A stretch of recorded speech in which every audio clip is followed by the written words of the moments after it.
What is going on, garden fans? Welcome back to the Permaculture Homestead. Kick back, relax, enjoy the update of what's going on back here in October. I'm going to give you the good, the bad, and the ugly, and we got a little bit of everything today. Enjoy the journey.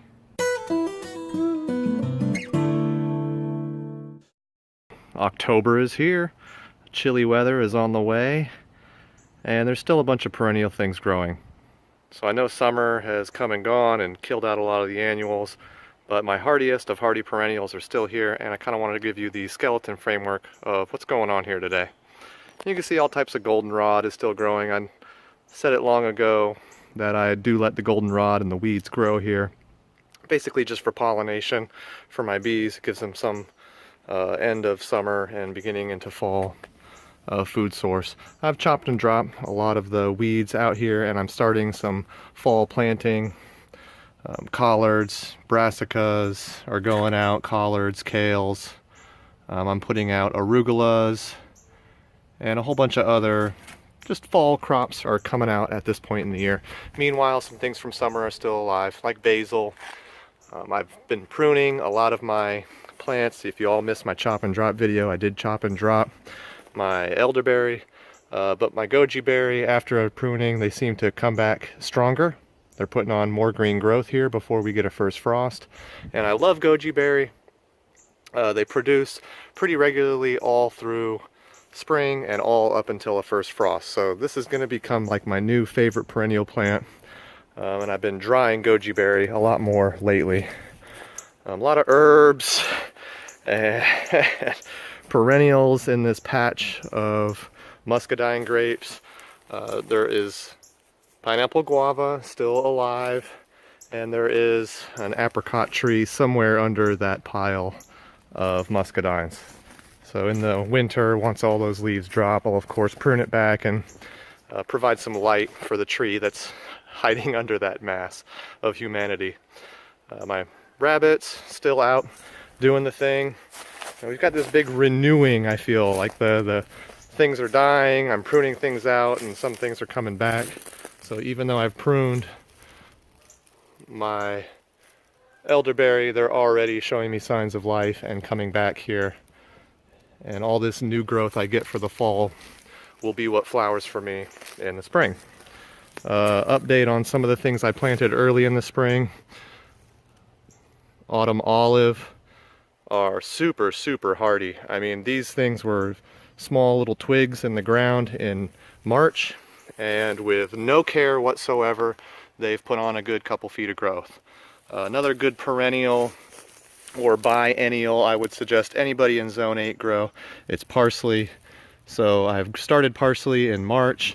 It grew. The heat came and killed off most of it, but now that the cooler temperatures are coming back, I'm getting some regrowth of my parsley. Great biennial for anybody in Zone 8. Backside of my swale here has a whole bunch of cool stuff. A mulberry that really died down to the ground in the spring. We had a really late frost, and it killed this mulberry down to the ground. You can see where I chopped it off, and all through the summer and up until now in the fall, what I've got is a new growth. So really hardy plant for Zone 8. Mulberries, get on them if you're not growing them already. My fig has just blown out. It even got some extra growth when I pruned back the peach tree behind it. Moringa, love moringa. Moringa is going to provide for us up until our first frost, and these guys are a good 8, 9, 10 feet tall. All came back from a root that I had cut out last year. So I'm hoping that these guys keep coming back year after year. More pineapple guava, still basil kicking around here. My Gynera procumbens, longevity spinach, still alive, still vining its way up the elderberry here. Which once again, as you can see, I've pruned back the elderberry and they've come back super hard. I've got some late planted, fall planted carrots coming in. Done a lot of chop and drop out here. Let me step back, give you a peek. Pawpaws have been the most abundant for me personally. This tree is now 6 feet tall. It started out in the spring at about 1 or 2 feet. So my pawpaws in general have put on a lot of growth. Here's another one right here. And this one's about 8 feet tall. Right next to another moringa here that's literally towering over my peach trees. So they grow super fast. They're super hardy. And of course we companion plant everything comb-free with most of my trees here. Just a nice little symbiosis, nice little companion planting there. Blackberries are all through this upper swale portion. I'm very slowly training the vines to the cages, and what'll happen is in the spring this place will bush back out and just become this thick, dense, vegetative forest of food again. Another pawpaw planted last year, coming back to life, looking good. Some of the wild edibles I let grow here on site. Sumac here. It's a great hedge plant. Let me give you a peek at here is the flower head and fruit of the wild winged sumac.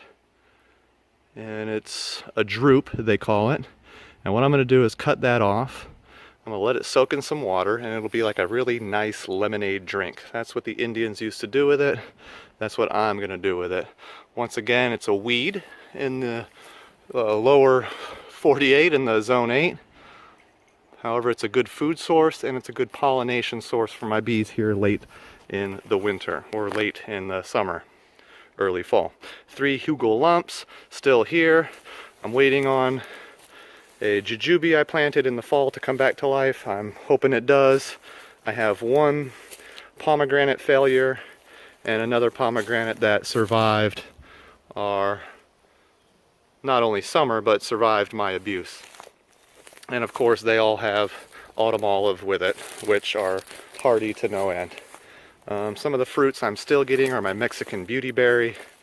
Mexican beauty berry is a good one. A little bit different than the wild Americana caulocarpus.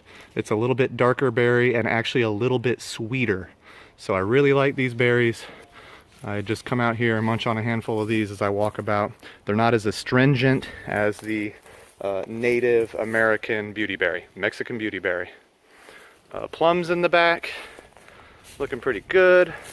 I've got bees still here, and this time last year what had happened was my bees had swarmed on me. It just was super, super warm, and they swarmed basically last year, this time. But, however, this year, temperatures seem to be getting cooler, and we'll probably get our first frost by Halloween. And I still got a hive of bees here, still kicking. I do have some bad news. I wanted to end on some bad news. My chicken operation ended. And shortly after, we had a hurricane come through. Irma, must have been Hurricane Irma, came through, and I had a log fall onto my netting on the top here that kind of protects my chickens. So we lost a chicken from that accident. And then the following day, what had happened was we came out here and one of my beautiful chickens was totally ravaged. Something had somehow gotten in here and tore up one of my chickens. And the day after that, the other chicken was tore up. So we had a pest come through here, probably a possum or something, and killed all my chickens. So in a week, I had chickens for 3 years, and in a matter of 3 days, I managed to lose all of my chickens. So I'm gonna have to stop and rethink my chicken operation here. I'm guessing that in the spring I'll start again if I could re-secure this whole place and just start again. I really need to kind of just rethink this operation, especially if we got pests now in the neighborhood that are going to be gunning for my chickens. Anyway, already long enough of a video.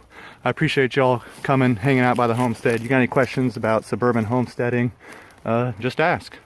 Thanks for watching. As always, we do love your support. Please like, share, and subscribe. And keep in touch. We love y'all. God bless.